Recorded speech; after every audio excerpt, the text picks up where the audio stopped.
So, Katie, who are you playing in the movie, and why did you want to be a part of Riddick? I play a character named Doll, one word only. And she's a Nordic mercenary who's after Riddick. And she's Boss John's number two. And she's the sniper for the military trained team that's after Riddick.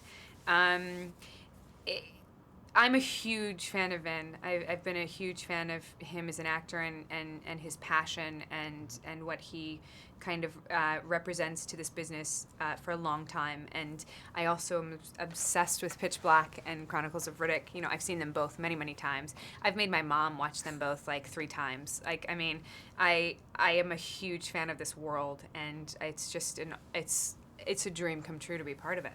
Cool. Well, can you tell us where this storyline picks up, and what is Riddick about? Right. This story picks up with Riddick being in the necromonger world, basically, and him sort of being manipulated into thinking that he's going home to Furia, and ends up needing rescuing, and does something kind of interesting to get a ride off the planet, basically. So, and then some interesting, crazy stuff ensues. It's the first half of the movie is setting that story up. And what DT has done so beautifully in this movie is taken almost 3 completely different movies and seamlessly sewn them together to be one perfect movie. And the first movie is Vin's kind of setup and where he is and what Riddick's been through and kind of the emotional story that's building up to the middle story, the second story, which is where the mercenaries come after him, basically.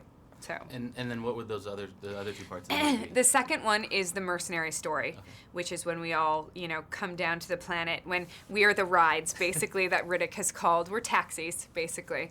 And we come down and everybody's hunting him, and 2 separate teams come down looking for him.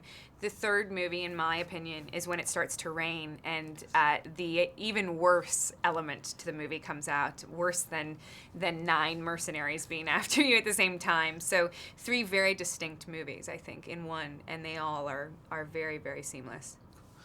You have quite a physical role in this movie. Can you talk about what type of training you went through to prepare yourself for the role? Yeah, for the most part for this, my main goal was just to not look small next to these guys. And I'm only 5'5", so that wasn't going to be easy. So I put on about 10 to 15 pounds of muscle and also a little bit of fat. I wanted to be bigger. And, when you're standing next to Dave Bautista and you're 5'5", you're going to have to be bigger. So I did that. I ate a lot of peanut butter fudge and lifted a lot of really, really heavy weights. And then other than that, it was just getting more proficient with the sniper rifle and the bullets. I really wanted her to look as if this was an extension of her body.